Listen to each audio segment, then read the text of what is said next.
어떤 공부를 하든 간에 기출문제만 있으면 합격하는 사람이랑 불합격하는 사람이랑 기출문제 분석이 달라요. 그 몇 문제가 합부를 가르기도 하고요. 결국 똑같은 기본서지만 똑같지가 않게 됩니다.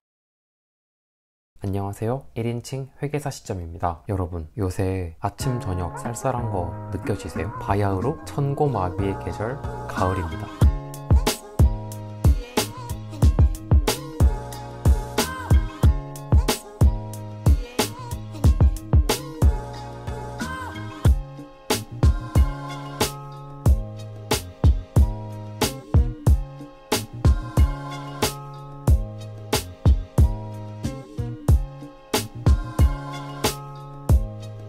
가을 하면 무슨 생각이 드시나요? 바로 객관식이죠. 네, 가을 하면 객관식이 생각이 납니다. 오늘은 기출문제 푸는 방법을 다뤄볼까 해요. 사실 수업 영상이랑 회계 세무 이슈랑 균형 있게 다뤄야 되는데 최근에 수업 목적 컨텐츠만 다루는 게 아닌가 해서 조금 걱정이 되긴 합니다. 그래도 이번 컨텐츠는 누가 어떤 공부를 하든 간에 기출문제만 있으면 다 적용 가능하기 때문에 한 번쯤 꼭 다뤄야겠다 생각을 하고 있었습니다. 어떤 시험이든 간에 수석이나 최연소 이렇게 공부를 잘 하시는 분들 인터뷰를 보면 공통적으로 하는 말이 있습니다. 기출문제를 분석했다. 그리고 기본서와 교과서 중심으로 공부를 했다. 기출문제 중요한 거 알죠? 모르는 사람 어디 있어요? 다 알죠. 똑같은 기출문제를 풀었는데 누구는 합격하고 누구는 그렇지 못하죠. 또 똑같은 교과서나 기본서로 공부를 하는데 누구는 고득점하고 또 다른 사람은 그렇지 못하잖아요. 왜 그럴까요? 정답은 똑같지가 않기 때문입니다. 되게 말장난 같은데 합격하는 사람이랑 불합격하는 사람이랑 기출문제 분석이 달라요. 그리고 기본서 역시 엄연히 다릅니다. 다른 사람들은 모르는 만능 기본서라든지 아니면 쪽집게 강의라든지 기출문제 해설이 더 자세하다 이런 게 아닙니다. 합격하신 분이랑 그렇지 못한 사람의 기출문제 분석 그리고 기본서를 공부하는 방법은 다르고요. 결국 두 사람이 어떻게 시간을 효율적으로 그리고 효과적으로 사용하는지 그 차이로 이어지고 최종적으로는 시험의 결과 합격 그리고 불합격 달라질 수밖에 없어요. 그런데 인터뷰라든지 합격 수기를 봐도 기본서에 어떻게 충실하면 되는지 그리고 그 기출문제를 어떻게 분석하면 되는지 가르쳐 주지는 않아요. 일단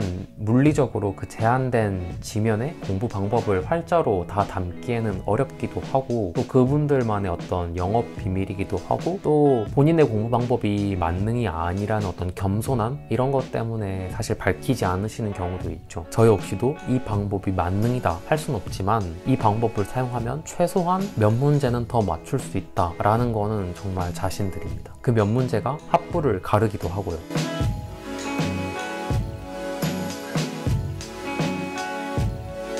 공부 방법에 대해서 논하기 전에 합격에 대한 공감대가 있어야 됩니다. 남들 다 맞추는 거 똑같이 맞추면 합격할 수 있다. 그리고 남들 다 틀릴 때 조금 덜 틀리면 넉넉하게 합격하는 거고 그리고 남들 다 틀릴 때 내가 맞춘다. 그럼 그 사람이 수석이죠. 여기까지 오케이 하셨으면 제가 기출문제 분석하는 방법 그리고 기본서를 보는 방법을 알려드릴게요. 우선 강의를 들으면서 1회 독은 해야 돼요. 그러면 기본서 목차를 보면 어디에 무슨 내용이 있는지 알 수 있잖아요. 그 다음에 기출문제 10개년치를 준비를 합니다. 기본서는 뭐 딱히 정해진 건 없어요. 그냥 뭐 시중에서 제일 잘 팔리는 거 있잖아요. 남들이 다 선택을 하는 것들 독특한 거 따라가지 마시고 그냥 대세를 따르는 쪽으로 해서 마음에 드시는 것 직관적으로 잘 와닿는 거라든지 본인이 끌리는 기본서가 있잖아요. 만약에 이미 기본서를 사셨다라고 하면은 그냥 그거 그대로 쓰시면 돼요. 굳이 이것 때문에 따로 책을 바꾸시거나 할 필요는 전혀 없습니다. 기출 한 회에 40문제라고 하면 5개 선지 정도 되니까 한 200선지 되고요.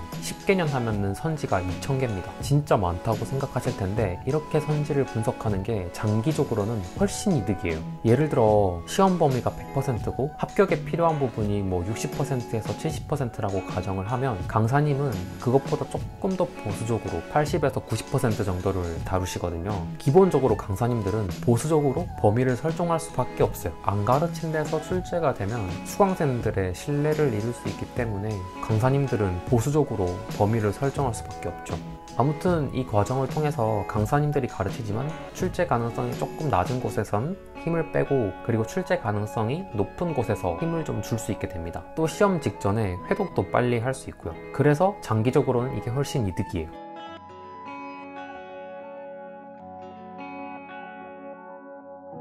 다시 돌아와서 준비한 기출문제를 풀지 말고 바로 선지 분석에 들어갑니다. 안 풀어도 되나? 라고 물어보실 수도 있는데 어차피 1회독밖에 안 했기 때문에 그거 각 잡고 풀어도 정답률 50%도 안 나와요. 그러면은 기출분석이라든지 오답노트 하는 게 별 의미가 없어요. 제가 준비한 문제는 2022년 공인회계사 1차 시험 문제입니다. 선지 하나씩 떼서 보는 겁니다. 1번을 볼게요. 사업연도를 변경하려는 법인은 그 법인의 직전 사업연도 종료일부터 3개월 이내에 납세지 관할 세무서장에게 이를 신고하여야 한다. 이렇게 선지를 읽고 옳다면 왜 옳은지, 그리고 틀리다면 왜 틀린지 해설을 봅니다. 근데 가급적이면 자를 대고서 이번 선지부터 보이지 않게끔 해서 선지 하나하나 OX로 접근하시는 게 좋아요. 그렇게 하면 나중에 시간이 지나서 기출문제를 회독할 때도 모든 기출문제, 그러니까 한 회당 200개의 선지를 다 볼 필요 없이 본인이 잘 헷갈렸던 선지 있잖아요. 자주 틀렸던 선지, 그 선지만 찾아서 다시 보면 됩니다. 그래서 시간을 훨씬 절약할 수가 있어요. 아무튼 다시 돌아와서 그렇게 첫 번째 선지를 이해를 했으면 그걸 기본서에 표시를 합니다.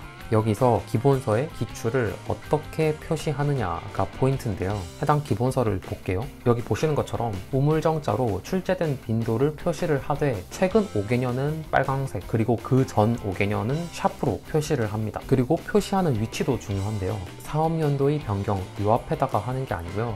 기본서에서 출제된 그 문장 바로 앞에 표시를 합니다. 이렇게 기본서에 기출을 입히는 과정을 지나게 되면 기본서가 평평하지가 않고 입체적으로 바뀌게 됩니다. 한 문장을 읽더라도 읽어야 하는지 안 읽어도 되는지, 그리고 언제 출제된 건지, 앞으로 출제될 가능성이 높은지 낮은지를 알 수가 있어요. 결국 똑같은 기본서지만 똑같지가 않게 됩니다. 그리고 똑같이 기본서를 10분을 본다고 하더라도 합격자가 보는 거랑 그렇지 못한 사람이 보는 거랑 차이가 발생할 수밖에 없어요. 생각보다 되게 단순하고 쉽죠. 시간은 조금 걸리긴 하는데 단순 노동이라서 전혀 어렵지가 않아요. 누구나 할 수 있습니다. 중학생도 할 수 있어요. 공부 방법 얘기한 김에 서머리랑 오답노트 만들었던 거 보여드릴까요?